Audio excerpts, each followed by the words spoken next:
Walang pinoprotektahan, walang kasinungalingan, serbisyong totoo lang. See wishes come true sa Wish Ko Lang sa tulong ng Tide. Wish ko lang. Magandang hapon po mga kapuso. Gaano nga ba kaimportante ang pisikal na katangian at panlabas na anyo? May timbang ba ito sa mga taong tampok natin ngayong hapon? Naging puhunan ni Vinson ang panggagaya sa itsura at estilo ng pop superstar na si Lady Gaga. Pero malayong malayo raw sa tunay niyang pagkatao ang alter ego niyang si Lady Gagita. Kaya payo ni Vinson, huwag magpalinlang sa nakikita ng inyong mga mata.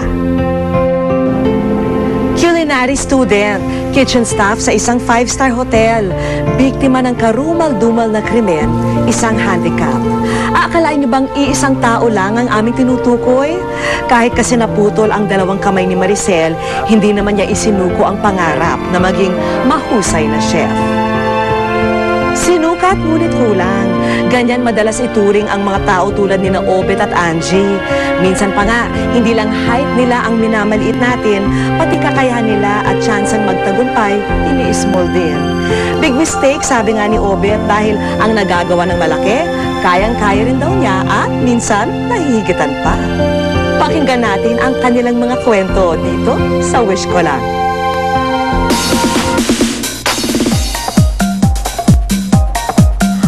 1 million viewers sa YouTube. Ganon. Libo-libong mga follower at supporters sa social networking site na Facebook. Don't touch my hair because it's so precious. Kilalang pangalan na sa buong mundo as the new pop queen herself, Lady Gagita. Hello, my little monsters out there. I invite you all with my incoming concerts in Pasig and also in Pasay because I love Pasay. Aim high, Pasay. Siya si Vinson Leo J. Buok o mas kilala bilang Lady Gagita. Ako noon nag-upload ako ng mga videos, kung 500 views lang, ako masaya na ako because mahirap kunin ang 500 views, lalong-lalo na pag wala kang subscribers. Wala pa nga raw halos ilang araw simula nang mapagdiskitahan ni Vinson kasama ng kanyang mga kaibigan sa Davao na gayahin at gawing kwela ang music video na Telephone ni Lady Gaga. Abay, agad na itong pumalo ng libo-libong views sa internet. Doon siya nakilala dahil sa mga props niya nagawa sa mga basura and then sa pagiging malikhain at pagkamaparaan. Nasa second year sa kursong Mass Communication noon si Vinson at nang sumikat ang kanyang video, nag-leave siya sa eskwelahan at tumulak ng Maynila kasama ang kaibigang si Haronze na isa namang Beyonce Knowles wannabe. At parang rocket na naging mabilis ang pag-angat ng kanyang pangalan sa mundo ng showbiz. Hindi lang kasi mga Pilipino ang nakakita ng video ko.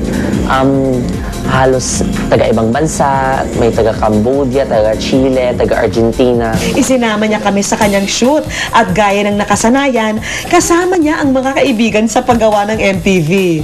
Siya mismo ang humahanap ng location, pati mga tambay na maaring maging mga instant backup dancer, siya na rin ang nagpapasok. Kung sasabihin mong Lady Gaga, fashion yan. High prod, kailangan paggastosan. Pero kami, nag-iisip kami ng paraan kung paano kami hindi makakagastos, kung paano namin gagawa ng paraan. Tapos yon, after that, meron kaming shooting day.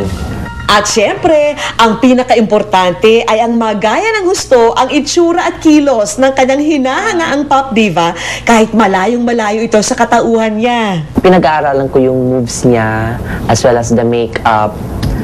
Habang patuloy ang pag-arangkada sa pop charts ng kanyang idolong si Lady Gaga, si Lady Gagita naging madalang na ang alok na racket o trabaho. Tuloy, hirap si Vinson pati ang kanyang grupong makagawa ng bagong gimmick na kailangan niyang i-post sa website na YouTube kung saan siya nakilala. Ito na ang paglaho ng kinang ni Lady Gagita. Binisita namin sa bagong silang Caloocan ang ngayong pansamantalang tinutuluyan ng binata. Kung noon ay halos buhay diva si Vinson, ngayon ay halos wala na itong makain. Tapos yun, tinatawanan na namin yung gutom namin. Tapos pinapakinggan namin yung tiyan namin, gano'n, yung kumukulong tiyan. At kahit gusto niyang ibenta ang laptop na ito na isa raw sa mga tanging kayamanang naipundar ni Vinson noong kalakasan pa ng kanyang trabaho, gumagawa pa rin siya ng paraan na hindi ito matuloy sapagkat dito kumukuha ng mga pwedeng pagkakitaan tulad ng mga gig at TV show. Gayunpaman, hindi nawawala ng pag-asa si Vinson. Lalo pat alam niyang maraming umaasa sa kanya, lalo na sa probinsya kung saan naroroon ang kanyang pamilya. Miss na miss ko na sila. Ang unang-una talagang, kumbaga, pinaglalaanan ko nito ay yung pamilya ko. Kasi gusto ko silang matulungan, gusto kong mabayaran ang lahat ng mga ginawa nila sa akin sa pagpapalaki nila sa akin. Siya nasa loob. Sa Davao, buong pagmamalaking ibinungad ng ama ni Vinson ang mga katas ng pagsisikap ng kanilang panganay na anak. Ganon din ang kanyang ina, na abala naman sa isang maliit na sari-sari store na naipatayo rin mula sa paghihirap ni Lady Gagita. Masayang-masaya po kami kasi ang dami naming nababayarang utang dahil po sa kanya. Nandoon siya, sariling kayod lang niya. So, pilit talaga sa kanya.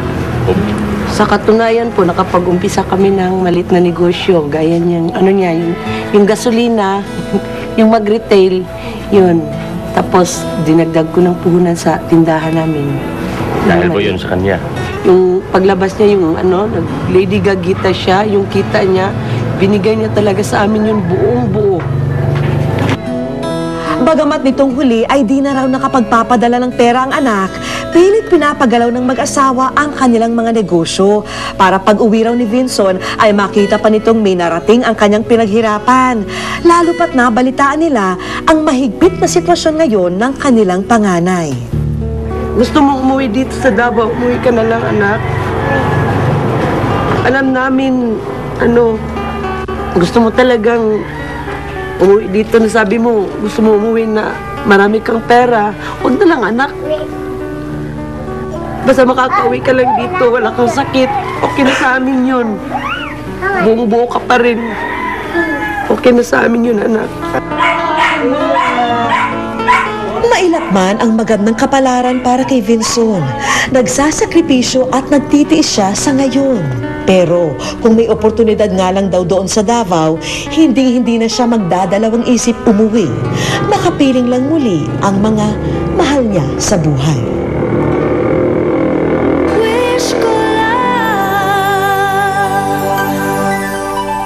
At abangan ang eksklusibong pagbati ng international artist kay Lady Gaga. Hello? Really? Is that you? Yes, hello, Mami. Lady Gaga, ang tunay na Lady Gaga.